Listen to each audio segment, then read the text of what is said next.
The words didn't belong to a man like him. They trembled out of the mouth of a billionaire CEO in a tailored charcoal suit, his silver cufflinks glinting under the harsh white lights of a downtown Chicago parking garage. His voice cracked the way a child's might, small, afraid. And the man standing in front of him, the one he'd nearly ruined, lowered his fist. Because Daniel Harper had never been the kind of man who hit someone when they were already down, even when they deserved it. An hour earlier, Daniel had been sprinting through the rain with his 7-year-old daughter clinging to his hand.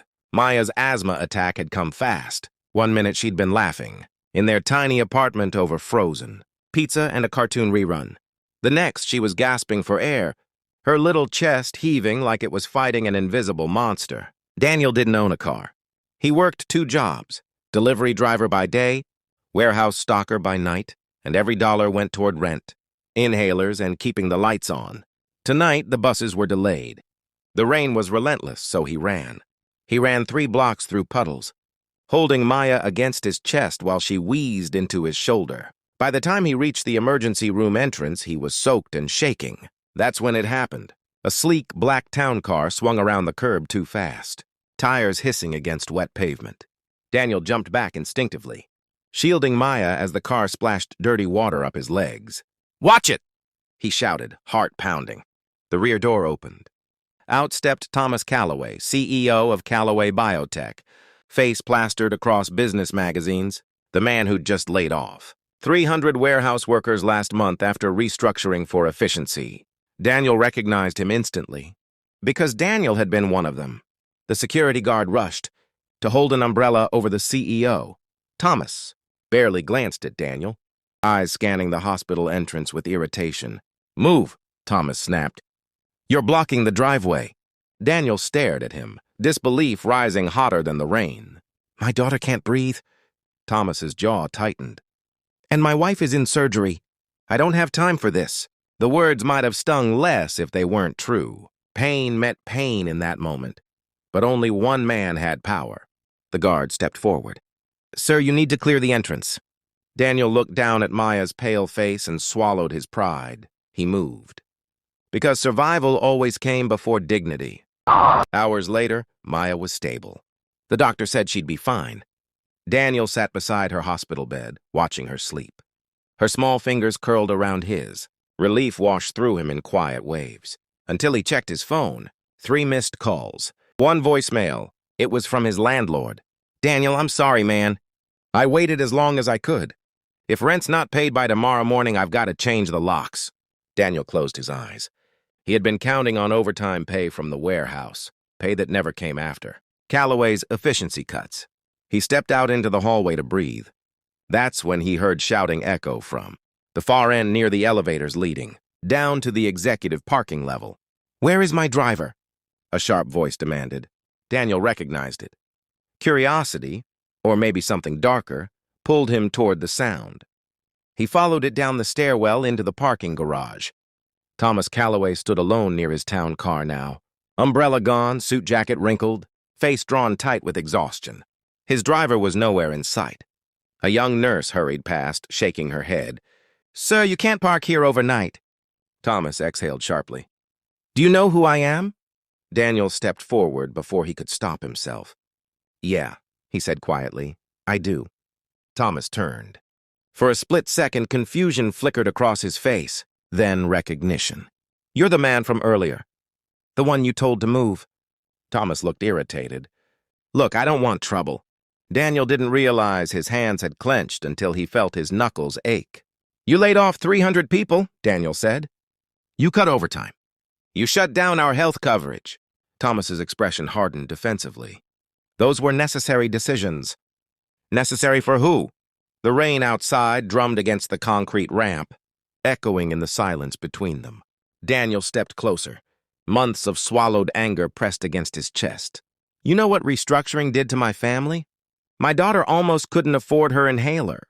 Thomas took a step back, and then the mask cracked. His shoulders sagged. His eyes, red-rimmed and glassy, met Daniel's. "Please," he whispered. "Don't hit me. I'm already hurt." The words stunned them both. Daniel froze. "Hurt?" Thomas swallowed hard. My wife's in surgery for stage 3 ovarian cancer. The company's stock is collapsing. The board wants my head. My son won't speak to me. His voice broke. I can't lose her too.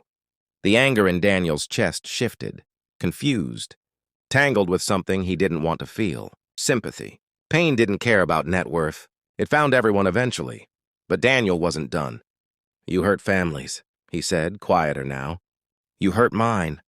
Thomas nodded slowly. I know. It wasn't defensive this time. It was defeat. They stood there, 2 fathers in a cold parking garage, stripped of titles and pride. And Daniel saw something unexpected. Fear. Not fear of being punched. Fear of being alone. Why did you really cut us? Daniel asked. Thomas leaned back against the car. Because I thought if I saved the company, I'd save everything else. I've been chasing profit like it's oxygen. He let out a hollow laugh. Turns out I was suffocating the people who made it possible. Daniel studied him. You ever walk through the warehouse? Daniel asked. Thomas blinked. Once, years ago. You should have seen Maria, single mom, 3 kids. Worked double shifts. Or Ben, who trained half the floor without asking for a raise. You didn't just cut numbers. You cut people. Silence lingered. Then something shifted in Thomas's eyes, like a door unlocking. I never asked their names, he admitted. Daniel shook his head slowly. That's the problem. Thomas looked at him fully now, not past him. Not through him. At least you still have your daughter, Thomas said quietly. Daniel's jaw tightened. And if I didn't? Thomas didn't answer. Instead, he asked something unexpected. What would you have done if I'd stepped on you tonight? Daniel thought about Maya's small body in his arms. About pride. About anger. I would have helped you anyway, he said. Thomas frowned slightly. Why? Because my little girl was watching. The words landed heavy, because that was the truth. Daniel wasn't raising Maya to mirror the world's cruelty. He was raising her to be better than it. Thomas looked away, blinking hard. I don't deserve kindness right now, he murmured. Daniel shrugged. Maybe not, but you need it. And that was when Daniel did something neither of them expected. He extended his hand. Not to hit. To help. Thomas hesitated. Then he took it. The handshake wasn't firm. It wasn't powerful. It was human. 3 weeks later, Daniel received a call. Not from his landlord. From Callaway Biotech's headquarters. Thomas Callaway had halted further layoffs. He'd ordered a full review of wage cuts and reinstated health coverage for warehouse employees. He also requested something unusual. He wanted Daniel to meet with him. When Daniel walked into the sleek glass office building, he felt like he didn't belong. But Thomas met him at the door personally. No cameras, no press. I've been visiting the warehouse, Thomas said. Learning names. Daniel gave a small nod. Thomas continued. I can't undo everything, but I can change how we move forward. He paused. I'd like you to join our employee advisory board. Daniel blinked. Me? You're not afraid to tell the truth, Thomas replied. And you didn't hit me when you had every reason to. Daniel thought about that night.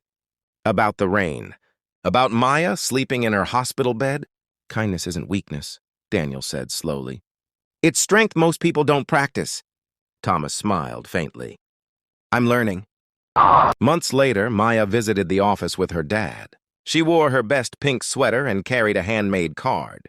Thank you for helping my daddy keep his job, she told Thomas shyly. Thomas crouched down to her level. No, he said gently. Thank you for reminding him who he is. Because that was the truth. Daniel Harper wasn't just a laid-off warehouse worker. He was a father. A protector. A man who chose compassion when anger would have been easier. And in a cold Chicago parking garage, when a powerful man whispered, Please don't hit me, I'm already hurt. Daniel revealed who he truly was. Not a victim. Not a statistic. But the kind of man who understood that humanity isn't about who stands taller. It's about who reaches back. And sometimes the strongest thing you can do is lower your fist and open your hand instead.